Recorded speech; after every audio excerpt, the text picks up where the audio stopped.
Hello and welcome to this lesson about function notation. The learning target for this video is evaluating function and finding inputs. We'll also explore what functions look like or how functions can impact other things that you may have studied so far in an algebra class. So first, let's really get to the question, what is a function? Now, odds are you probably are aware of that idea. It's only, where one input goes to only one output, and one input doesn't go to multiple outputs.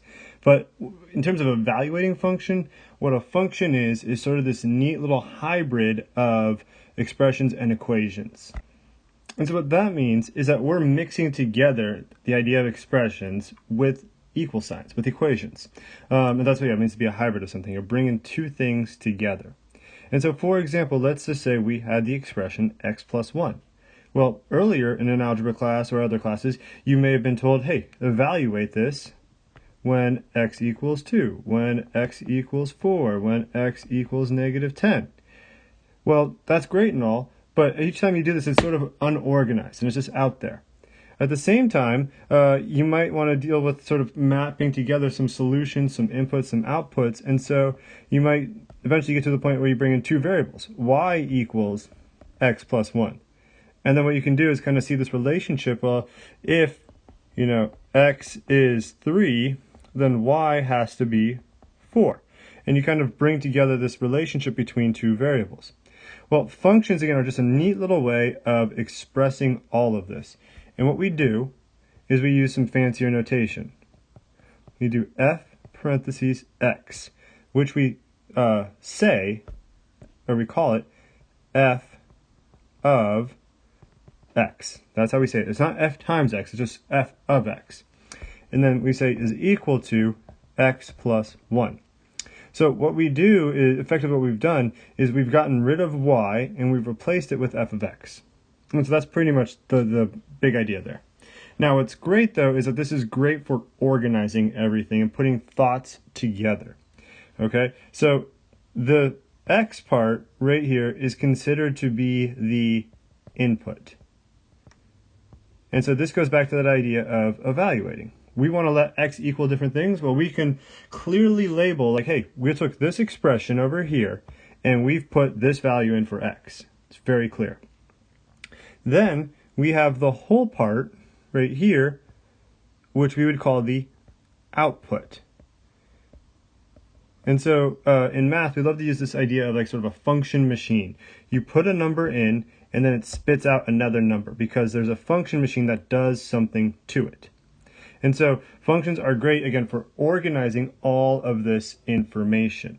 And you use this expression to help kind of convey or to alter this information. So again, you'll put a number in for x, and whatever that number was, you put it into any x you see in the expression, and then that spits out an answer, which is our output. So let's talk about some examples of how this whole evaluating thing works. So let's say we want to evaluate our function f, 3 for f of 3 and f of negative 5. All right, what I have here are just a few simple examples. So number one, let's say we've defined f of x to equal negative 2x plus 8. So again, what we're doing is we're combining this idea of evaluating expressions, but in an equation form. And so f of 3 would look like this. F of 3, you put the 3 in for the input, negative 2 times 3. Make sure you use parentheses when you substitute, so you keep track of all the details. And then what we end up getting is negative 6 plus 8 is 2. And so f of 3 equals 2. And we have this great relationship between the input and the output. Now let's do f of negative 5. So again, we write f of negative 5, so we clearly see that we're putting negative 5 in anytime we see x. Negative 2 times negative 5 plus 8. Now this is why it's important to have the parentheses, so you see the two negatives, so you get positive 10 plus 8 is 18. And that's our final answer. Now let's look at a second example. Let's say f of x is equal to x squared minus 5x plus 6.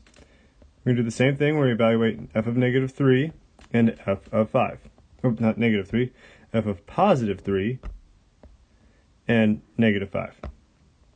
And so just like last time, I'll do it in the same colors. So for f of 3, what's great about this now is we get to see we have multiple x's in one expression. And so just again, function notation is just a neat, clean way of expressing all of this. And so we'll get 3 squared minus 5 times 3 plus 6. Take your time, see it through. So we'll get 9 minus 15 plus 6. 9 minus 15 is negative 6 plus 6 gets us 0. If we want to, we could write it just as 0, or we could write f of 3 is equal to 0, whatever one you want. Then for f of 5, or negative 5, again, the function notation really comes in handy. Using parentheses, make sure you substitute negative 5 in for x wherever you see it.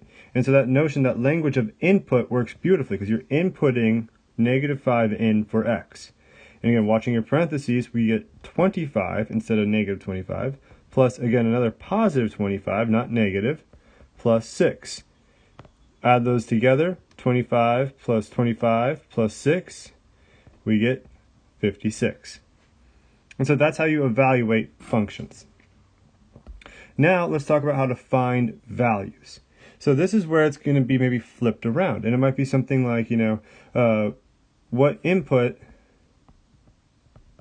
or what is the input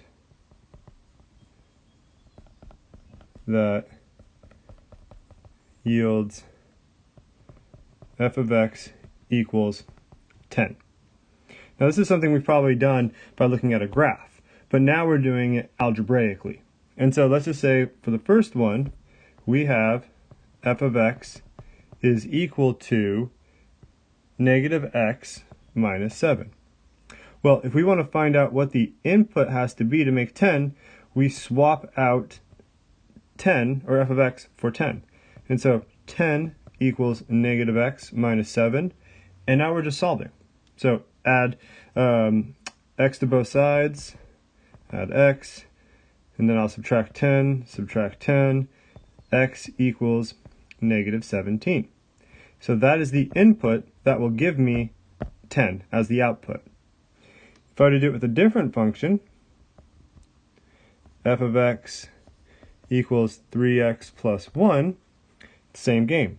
Put a 10 right there, and now I'm solving for x. Because keep in mind, one of the differences that we did when we talk about functions is that we swapped from y equals x plus 1 to saying f of x is equal to x plus 1. And so we're just trying to find a y value of 10. It's no different than some of the things we've done before. It just looks different. Anyways, back to the problem at hand. 9 equals 3x. X equals 3. And there's finding a value. Next, let's talk about what other things look like with functions. So for example, we've probably gone over slope. y2 minus y1 over x2 minus x1. We can rewrite this in function notation. So slope is equal to, and then we change the letters a little bit, f of b minus f of a over b minus a. Same idea, but just looks different. So we can find slope in function notation if we needed to. Another thing that we might see it's a little bit different is on a graph, where, I don't know, might be given a function here, and beforehand we'd be given a point and we'd be told, like, that's an x and a y. Well, what we could also say is that this is x comma f of x. There's a lot of parentheses. It can look a little confusing, but the principle remains the same. If we were to put in some x value, whatever this x value is, we could figure out what that y value is. And so this is what's happening graphically. But algebraically, we just saw, what that means. If we let x equal a, you put in f of a to whatever your expression is, and then it spits out another number. This number, whatever it is right there. And so this is function notation in a nutshell. And what it's doing is it's sort of bringing together expressions and equations and graphs all together into one thing. So if you thought all those things were fun, you're going to love these. Good luck with your practice or homework, and let me know if you have any questions.